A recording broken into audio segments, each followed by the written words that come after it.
आज के वीडियो में बेसिकली हम बात करने वाले हैं कंस्ट्रक्टर के बारे में। इसके पहले वाले वीडियो में हमने बात किया था क्लासेस एंड ऑब्जेक्ट के बारे में, ठीक। आज के वीडियो में हम कंस्ट्रक्टर के बारे में देखें तो कंस्ट्रक्टर क्या होता है उसके बारे में देखें, कंस्ट्रक्टर के कितने टाइप होते हैं, कंस्ट्रक्टर का यूज किस लिए करते हैं, ये सारी चीजें हम बात करेंगे। सबसे पहले बात कर लें हम कंस्ट्रक्टर। कंस्ट्रक्टर हमारा जो है एक ब्लॉक ऑफ कोड होता है, मेथड की तरह होता है, लेकिन ये मेथड नहीं होता है। कंस्ट्रक्टर और मेथड में डिफरेंस क्या है? कंस्ट्रक्टर हमारा रिटर्न टाइप कंस्ट्रक्टर के नहीं होते हैं, मेथड का रिटर्न टाइप होता है। इंट हो गया, फ्लोट हो गया, वाइड हो गया। तो एक मेथड का रिटर्न टाइप होता है। कंस्ट्रक्टर हमारा जो है कंस्ट्रक्ट मेथड का नाम कुछ भी रख सकते हैं आप, उससे कोई इशू नहीं होता। जैसे मेथड हमारा जो भी मेथड का काम है, मेथड जो टास्क परफॉर्म कर रहा है, उस हिसाब से हम मेथड का नाम रख सकते हैं, तो उससे कोई प्रॉब्लम नहीं है। लेकिन कंस्ट्रक्टर का नाम जो है क्लास नेम ही हम लिख सकते, जो क्लास का नेम रहेगा उसी के नेम से हम क्या कर सकते हैं, कंस्ट्रक्टर बना सकते हैं। कंस्ट्रक्टर का यूज हम इसलिए करते हैं किसी भी ऑब्जेक्ट को इनिशियलाइज करने के लिए, ठीक।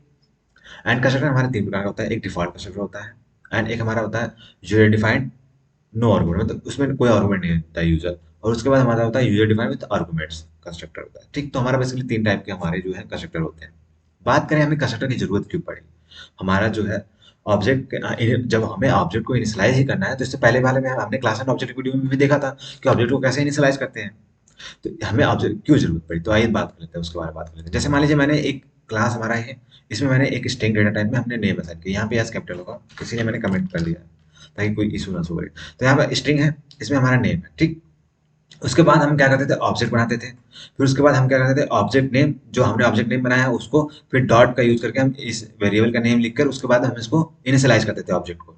तो ये हमारा थोड़ा सा लेंथी प्रोसेस था। अब मान लीजिए कुछ डेटा आपको तैयार करना है, या कोई बहुत सारी मतलब एम्प्लॉय आईडी में या कुछ ऐसा प्रोग्राम बना रहे हैं जहाँ पे आपको मैक्सिमम टाइम में ऑब्जेक्ट को इनिशियलाइज करना है, तो इस टाइप से आप करेंगे तो थोड़ा आपका मतलब टाइम कंज्यूमिंग होगा और कोड को ये रीडेबिलिटी हमारी कोड की नहीं बढ़ाएगा।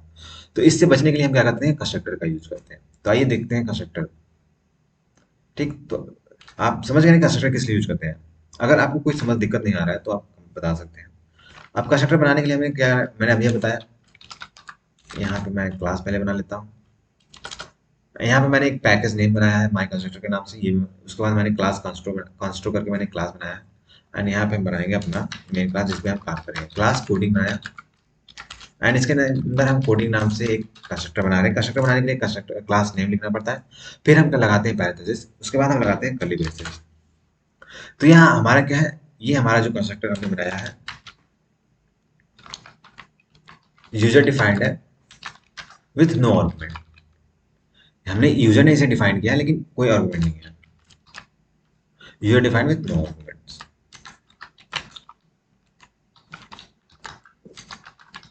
User defined with no arguments. तो यहाँ पे मान लीजिए मैं प्रिंट करवा देता हूँ कंट्रोल एस, और यहाँ पे लिख देता हूँ हेडक्वार्टर सब्सक्राइब हेडक्वार्टर मैसेज, ऐसे ही मैं लिख दे रहा हूँ। खैर कोई बात नहीं। अभी मैं चीज़ें सारी चीज़ें बताने के बाद एक बार फिर से मैं इसको एक्सप्लेन करूँगा, तो वहाँ पे शायद अगर आपको अभी जो चीज़ें नहीं क्लियर होंगी वहाँ पे शायद आपको क्लियर हो जाए। तो यहाँ पे मैंने यहाँ पे ऑब्जेक्ट बनाया ही नहीं है, तो ऑब्जेक्ट बना लेते हैं। ये ऑब्जेक्ट क्रिएट करने के लिए हमें मैसेज कुछ नहीं मिला क्योंकि हमने ऑब्जेक्ट नहीं क्रिएट किया था। यहाँ पे हमें आउटपुट में कुछ नहीं मिला, मैंने रन करवाया था। तो यहाँ पे पहले हम क्या करेंगे, ऑब्जेक्ट बनाने के लिए हम क्लास नेम लिखते हैं। हमारा क्लास नेम क्या है, कोडिंग। ऑब्जेक्ट में नाम ले बनाता हूँ H1। H1 नाम से मैंने एक ऑब्जेक्ट बना दिया, फिर उसके बाद न्यू लिख दिया, फिर उसके बाद हम लिखेंगे कोडिंग।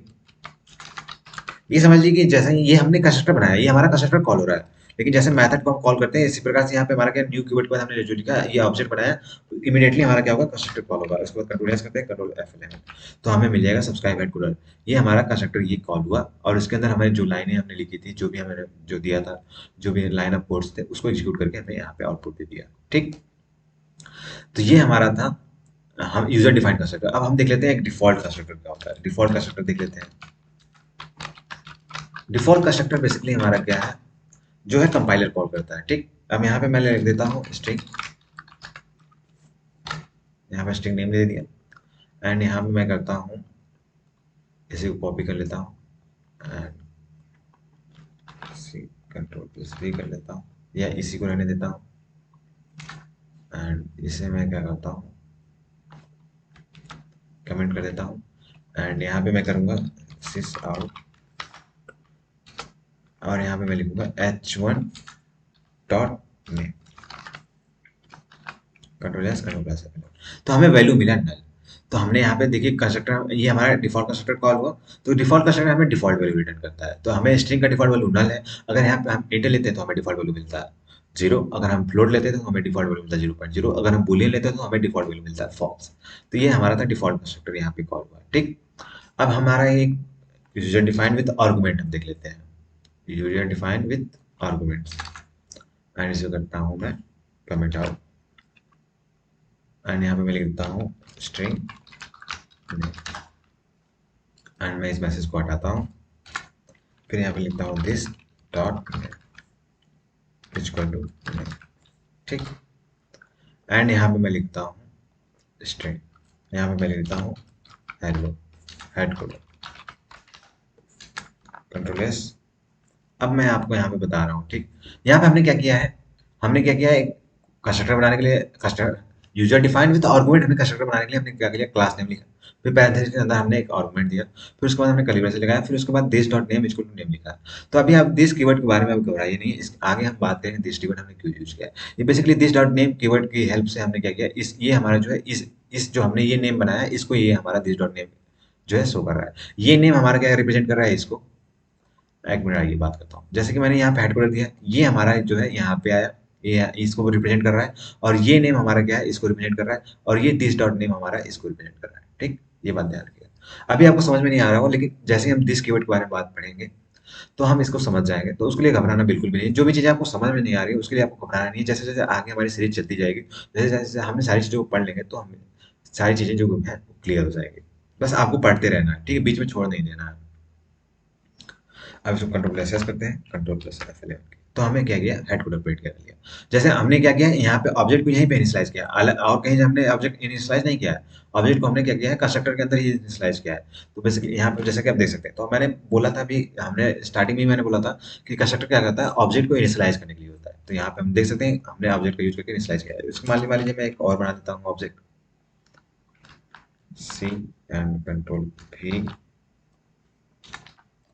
यहाँ पे मैं लिख देता हूँ हेडकोडर 1, एंड यहाँ पे मैं लिख देता हूँ S2, control S control F11। तो हेडकोडर 1 हमें प्रिंट किया। तो हम क्या किया, हमने यहाँ पे भी हमने H1 एक ऑब्जेक्ट बनाया, उसको भी हमने क्या किया, कंस्ट्रक्टर के अंदर यहीं पे इनिशियलाइज कर लिया है, और यहाँ पे हमने S2 बनाया, तो हमने उसको भी क्या किया, इस यहीं पे इनिशियलाइज कर लिया। तो बेसिकली कंस्ट्रक्टर का यूज करके करते हैं, हम क्या करते हैं, ऑब्जेक्ट को इनिशियलाइज कर लेते हैं। तो आपको ध्यान में क्या रखना है, कंस्ट्रक्टर का यूज करके हम ऑब्जेक्ट को इनिशियलाइज कर लेते हैं। और कंस्ट्रक्टर कैसे बनाते हैं, क्लास का नेम होता है जो उसी का यूज करके हम कंस्ट्रक्टर बनाते हैं, और हमारा कंस्ट्रक्टर रिटर्न टाइप नहीं होता है। तो यही कुछ चीजें हैं जो आपको यूज करनी है, मतलब यूज करनी है, मतलब इसे ध्यान रखनी है। तो ठीक, तो आज की वीडियो में बस इतना ही, मिलते हैं नेक्स्ट वीडियो में। तब तक आप अच्छे से पढ़ाई करिए, एंजॉय करिए। अगर आपको कोई चीज़ नहीं समझ में आ रहा है तो आप कमेंट करिएगा, मैं इसको फिर से एक्सप्लेन करने की कोशिश करूंगा और बेटर वे में करने की कोशिश करूंगा। ठीक, तो मिलते हैं नेक्स्ट वीडियो में। Thank you so much.